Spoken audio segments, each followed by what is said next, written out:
Hi everyone and welcome to this video where I talk about everything that happened at the Australian Grand Prix. If you're new to my channel, hello, my name is Elena. I am a videographer and content creator who absolutely loves F1. I thought it was maybe fun to spice things up and talk about some things that I like. I don't know much about the technical aspects of F1. I haven't been an F1 fan for that long, so please don't come at me with, oh, but if they did this pit strategy and downforce did. I barely understand what downforce is and the different pit strategies. I try my best to understand. Take it easy with me, okay? I just like to see cars go vroom vroom on a racetrack. You can always gently correct me, but please don't bite my nose off in the comments. I try my best. I'm also obviously biased.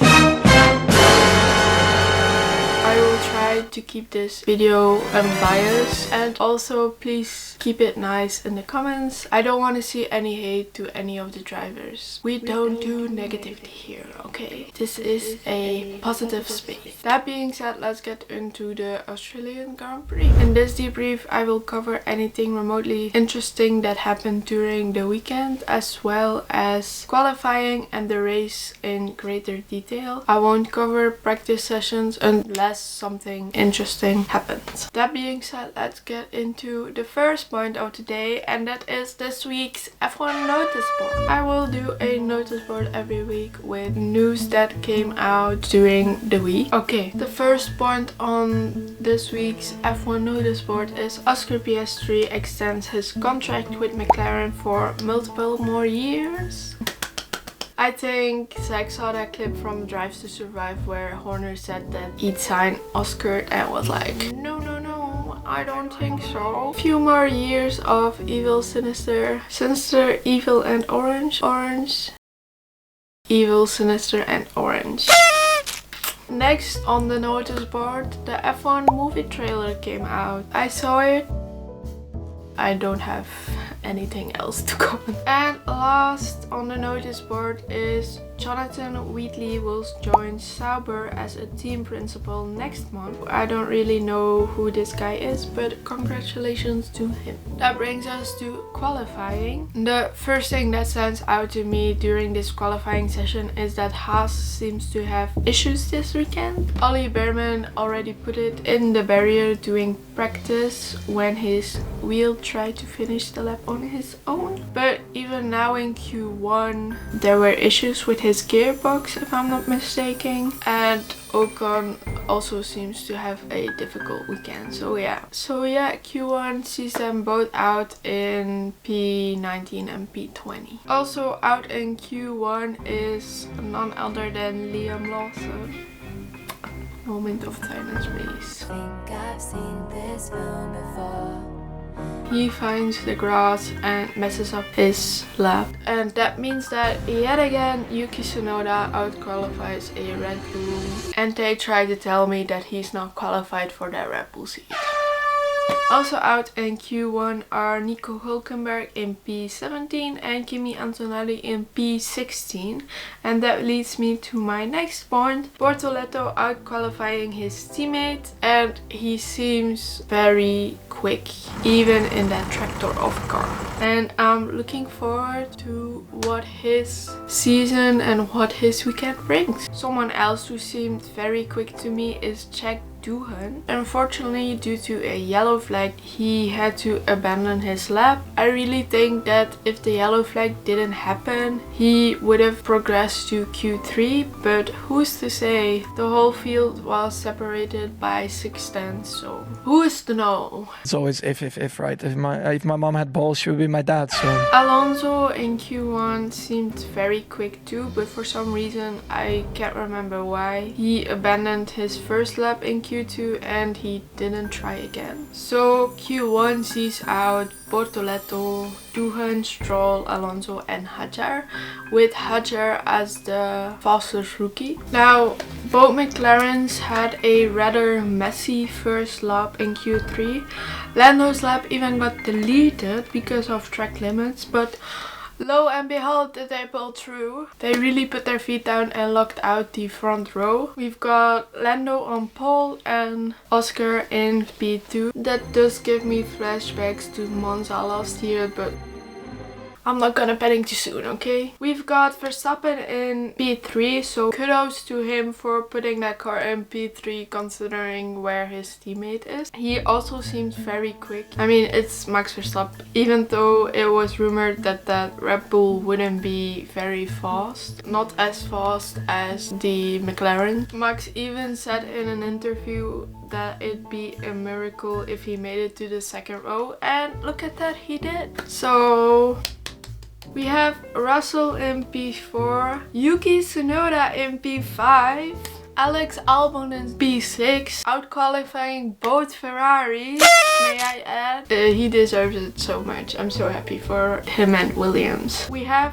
both Ferraris on the front row, out-qualified by a V-Carb and a Williams. Like, what's happening? How did this happen? We then have Gasly in P9 and Carlos in P10. And would you look at that, both Williams in the top 10. That's already a win in my books. I can't wait for the rest of the season. And that brings us to Sunday race day. I'm gonna take a sip. Now I live in Europe, Belgium to be specific, and the race for me was like at 5 a.m. And I know this is like standard for like the rest of the world when the races are in Europe. I will whine about it because 5 a.m. is brutal. So I didn't wake up at 5 a.m. I slept until 9 and then watched the race. Call me a fake fan if you want, but sleep comes first for me. I tried getting up for a race last year and I fell back asleep in the middle of the race and was cranky the whole day after. So I'm not repeating that. And what a race this was, ladies and gentlemen. What a start to the season. So many things happened. I have no idea where to start. There are so many storylines during this race. Insane. What the fuck. The weather forecast predicted that this would be a wet race. If you didn't know, one thing about the rain is that it levels the playing field. This is because it's much harder for the cars to grip and downforce becomes much more difficult to find. The best F1 cars are the cars that produce the most downforce and stick to the track, but the rain reduces the downforce and opens up the playing field. It then comes down much more to driver skill and getting the pit strategy right. Look at me talking about downforce and pit strategy when I said I don't know a lot about downforce and pit strategy. But anyway, let's start maybe with Isaac Hadjar's unfortunate DNF. I feel absolutely heartbroken for him. He looked completely gutted, and the way they filmed him all the way down to the paddock was unnecessary in my opinion, but he looked very sad and he looked to be crying and it was very sad. My heart broke in a million pieces. But what is absolutely sweet though is Anthony Hamilton, Lewis's dad, who comforted him when he was walking back to the paddock. Imagine the dad of your idol comforting you after you couldn't even participate in your debut race. Truly heartwarming. My heart melted. It broke a million pieces and then melted back together. It seems that there are also new procedures for an aborted start after last year's race in Brazil. The start was delayed by 10 minutes and the teams had the chance to put on a new set of tires. And after 10 minutes the race finally started and Norris was able to get away and stay in P1, but Oscar wasn't as lucky and Max got past him. We then had Doohan slipping over a white line, if I'm not mistaken, and crashing, bringing out the safety car, and shortly after Carlos crashed too.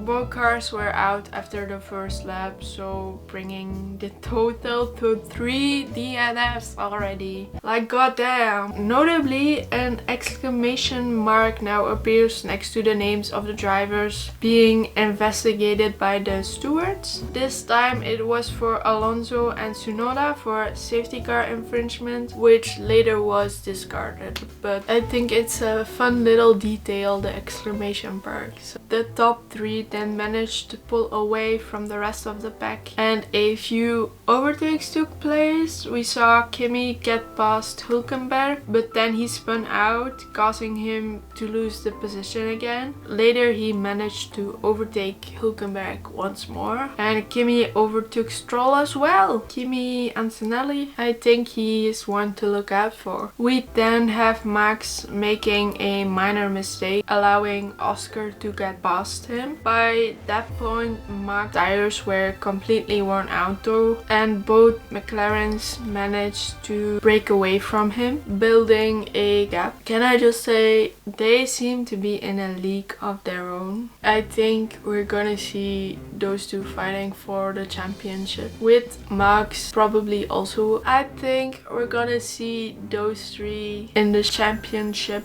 battle, but who's to say, you know, anything can happen. And then we have the best radio message in F1 history, in my opinion. Is there leakage?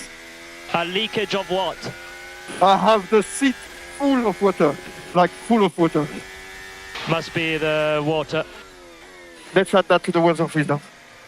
Absolute cinema if you ask me. We then have team orders from McLaren to hold position. Those lasted for like 1 lap, which I didn't get at the time, because why would they do that when Oscar was so close? Only discard them when he was like further away from Lando. I didn't get it at the time, but I quickly realized it was because they were in the middle of lapping the back markers, and Pitwell didn't want them racing each other while they were doing that. They had to go off the line, and McLaren didn't want them getting into an incident with a lapped car while they were busy focusing on each other. As soon as they passed the back markers, they were giving the go ahead to fight again, so it actually makes sense why they told Oscar to hold position. But by the time the radio message was played on the broadcast, the whole thing was already over, so anyone crying about it on social media can gently fuck off.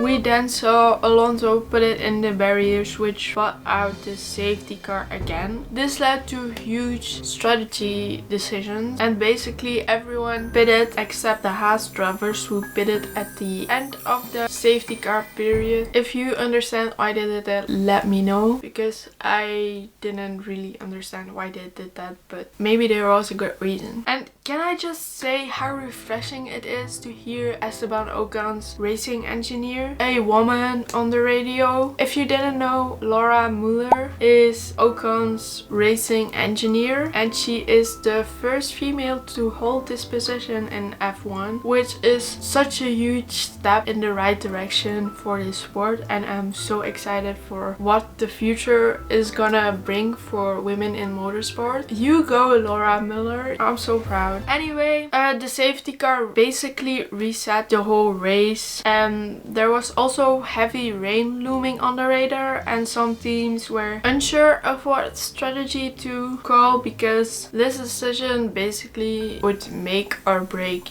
your race. If the heavy rain comes down and you don't have the right tire, or you pit at the wrong moment, you're basically screwed. So the safety car ends and Lando is able to keep his lead, and then we have what I'm going to call mayhem on lap 44. Lando slips and goes into the gravel, but managed to redeem himself, and then Oscar goes wide and into the gravel too, but when he rejoined the track, he had too much momentum, which got him into the grass. Verstappen then leads the race because Lando pits, and he gets also called to the pits because they think the safety car is gonna come out due to Oscar's incident. But miraculously, Oscar gets himself out. He spent a minute trying to get himself out of the grass, and he does. The determination this guy has, insane. But that means Max stays out. Eventually he does get called to the pits because it's starting to rain massively and it's getting really slippery. All while Lando is climbing the leaderboard again. Lewis then leads on his Ferrari debut with Leclerc in second, but eventually they also get called to the pits because, as I said, it's getting slippery. They can't stay out because they will slip, which allows Lando Lando to lead again. Lawson then puts it into the barriers, as well as Bortoletto, who also crashes, which brings the safety car out again for the last 10 laps. The safety car then ends with only a few laps remaining, and we have a few overtakes by Leclerc, Lewis, Piastri, Antonelli. We have this massive